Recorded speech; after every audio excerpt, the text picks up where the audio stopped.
Hey everybody, I hope your day is going great so far. What I wanted to do was just introduce an option for Jamboard. Jamboard is being called and it is going to have an end of life this December. And I think it all starts into September, and I think you can't edit anything from September, something along those lines, and then it's completely being culled by December.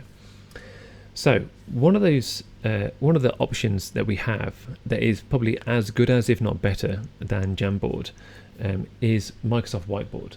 So when you go to office.com, in the waffle menu at the top left hand corner, you can go and open up Whiteboard, which is here.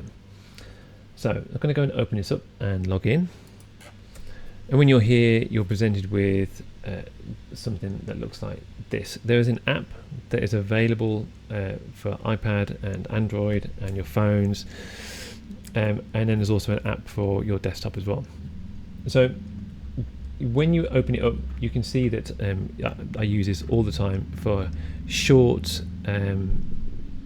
edits. I use this for brainstorming. I use this for group work, whole class work, and also sort of across year groups. So this is sort of up to sort of 160 students at once.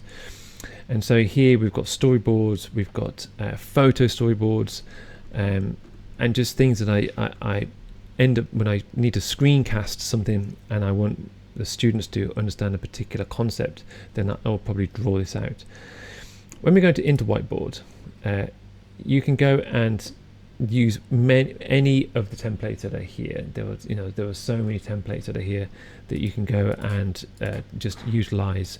And then when we're going to open them up, let's just go into this one, for example, and then open it up and use this template.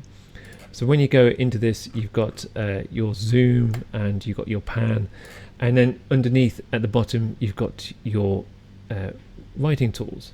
Now, if I can pick my window up, I think I can. If I pick my window up, you can then see that you've got many different options, and you can go and add images, you can go and import, you can go and export, you can add links, videos, loop components. So if you're not sure about what loop components are, these are web components that allow you to edit these boxes and lists and all kinds of things anywhere on the web, email, Teams, OneNote, you name it, natively on the web, and they are just ever present, and you can use them anywhere you want. You've got many different pen tools that I've talked about with PowerPoint, including rulers and protractors, and of course your lasso tools. You've even got sticky notes. Sticky notes are going to be changing, and sticky notes will be available. So when you edit these, they will be in your Outlook and be in your Teams. And so if you're using these with your students, you can go and edit these. And they are live. They are live. One of the things that I have been using is that you can go and upload entire documents. So if we try this out, I think I can go and use an entire PowerPoint. So you can use this to put PowerPoint files, and it converts every page into an image. And so I'm going to open up this one, and I know it's quite large, this one. So I have a total of 26 pages in here. I'm going to go and just select a couple like this and then insert those 5 pages, and then I have my PowerPoint that's ready for me to go and write over onto this page. So while we're going to put lots of media in the pages, above me just here I've got my PowerPoint slides in here. Now, of course, I can go and put video, I can go and put links in, I can just go and collaborate live with my students. What I like to do is use an iPad as a remote screen. Now, if I show you what I mean, is I'm going to go and switch my screens over. So I've got my my writing board here. I can actually write on something above me. You can see that I'm scribbling here.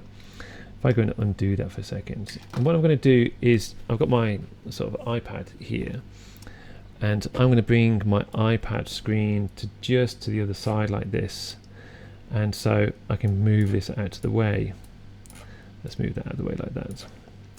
And so just above my head, you can see if I go and just draw over here, you can see my name appears on my screen. And so if I'm drawing on this page here, which is my iPad, so I'm sat with my students and I'm drawing here, this is my iPad screen here, I can see, and the students can see, my name actually on my other screen. This screen here on the left hand side is actually my smartboard, and I'm able to go and be free and walk around my classroom with my iPad. You can see that it is actually turning it upside down and turning it around. So I'm able to go and draw on this and just, highlight things and talk about things, and if I've got my PowerPoints that I've uploaded into this, and then I'm able to go and share that with my students as well at the same time. So it makes it very, very versatile. It makes it because the latency, what I mean by latency is that as soon as I draw on this, so I'm going to go and draw on this right now, and you can see that as soon as I draw on this, you should see it sort of appear there and then on both screens at the same time. So you can actually see me writing on this, in live, and it appears straight away. So Whitebaord is easily one of the most versatile whiteboard apps that I've used, and it also syncs in with everything that we've got in school, particularly when you go to actually share, and you share this across school, because it's on the school domain. All students can get this, all teams can get this, and then you can go and post this into Teams as a separate file within your Teams channels.